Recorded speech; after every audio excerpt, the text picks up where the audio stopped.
Una de las experiencias más inquietantes por las que puede pasar una persona es la de esperar, sobre todo en estos tiempos en los que la ansiedad ocupa un lugar central en nuestra experiencia cotidiana. Esta situación de incertidumbre, en la que no sabemos si el objeto o momento deseado está muy lejos o muy cerca, pone a prueba nuestra paciencia. Gran parte de la maestría del clásico del teatro Esperando a Godot de Samuel Beckett consiste en subrayar no solo el inevitable tedio de este estado, sino que la gran paradoja de toda espera es que es pura inacción. Para esperar, no hay que hacer nada. En España, las tres novelas más célebres de Antonio Di Benedetto, Zama, El Silenciero y Los Suicidas, fueron editadas en un solo volumen bajo el nombre de la trilogía de la espera. Esta es una decisión polémica, ya que el escritor mendocino jamás confirmó esta conexión entre los tres libros, pero sin embargo no es una idea tan descabellada.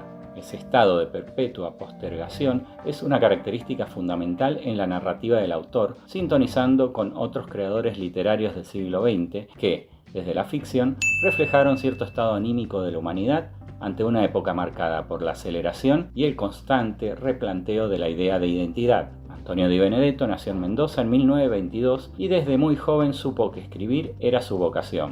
Aunque estudió Derecho, encontró en el periodismo la forma de canalizar esa pasión por la escritura, mientras en paralelo pasaba horas frente a su máquina de escribir creando ficciones sin perspectiva alguna de cuándo podrían ser publicadas.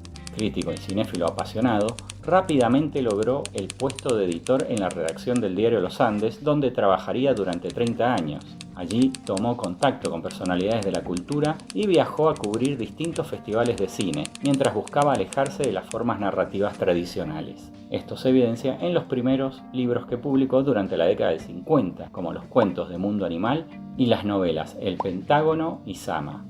Sin duda alguna, la figura del funcionario español Diego de Zama es una de las más complejas de la literatura latinoamericana.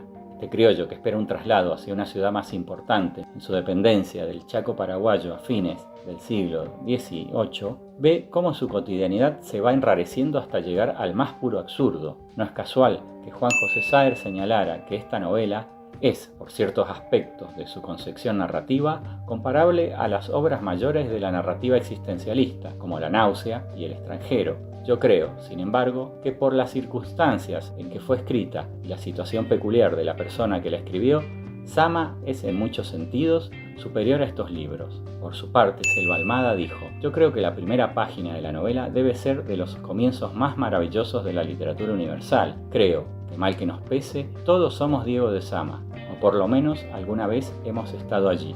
Como Antonio era un poco mayor para integrar el llamado boom latinoamericano, su obra pasó algo desapercibida durante la década del 60, a lo que se sumó su perfil bajo, que lo mantuvo alejado de los círculos literarios porteños. Sin embargo, siguió editando títulos, ganándose la admiración de colegas consagrados como Jorge Luis Borges y otros más jóvenes como Ricardo Piglia. Toda esa discreta popularidad se interrumpió de forma brutal cuando fue apresado el 24 de marzo de 1976 por la dictadura cívico-militar que ese día tomó el poder en Argentina. Cuando fue liberado, en septiembre del año siguiente, y después de numerosas torturas, partió hacia el exilio, donde luego de un breve paso por Francia, terminó instalándose en España. Allí siguió escribiendo, dando clases y presentándose en concursos literarios. Esto último fue retratado en el excelente relato Sensini de Roberto Bolaño, ya que este gran autor chileno compartió una abundante correspondencia con Di Benedetto. Como si se tratara de uno de sus personajes, la vida de Di Benedetto también fue una sucesión de esperas, trabajando en un diario de provincia mientras aguardaba ser editado, publicando de manera casi anónima mientras el boom latinoamericano le pasaba por al lado, escribiendo en su celda luego de ser capturado por el gobierno de facto, esperando volver a su tierra natal desde el exilio y soñando, finalmente, con un reconocimiento que solo llegó de forma póstuma. Porque si bien, cuando volvió de España en 1984, consiguió un empleo en la Casa de Mendoza en Buenos Aires y recibió varios galardones, una gran melancolía se hizo dueña de su ánimo. Un sentimiento de derrota que lo acompañó hasta su muerte en octubre de 1986. La consagración masiva recién llegaría en la primera década del siglo XXI, cuando sus libros comenzaron a ser reeditados por la editora Adriana Hidalgo. Rápidamente la crítica y los lectores se deshicieron en elogios para este escritor único y casi anónimo, dueño de una prosa tan enrarecida como adictiva. Al poco tiempo, varios directores de cine decidieron adaptar sus libros y así fue como se sucedieron Los suicidas de Juan Villegas, Abayay de Fernando Spinner y Sama de Lucrecia Martel. ¿Habría disfrutado el mendocino toda esta exposición? Difícilmente, ya que Di Benedetto era un hombre tímido, muy a contramano de los lujos y de las estridencias de esta época. Como dijo, con sus propias palabras, en su autobiografía breve: soy argentino, pero no he nacido en Buenos Aires. Nací el Día de los Muertos del año 22. Música para mí, la de Bach y la de Beethoven, y el cante jondo. Bailar no sé, nadar no sé, beber sí sé, auto no tengo. Prefiero la noche. Prefiero el silencio. Muchas gracias, Antonio Di Benedetto, por darle forma a esta literatura de altura.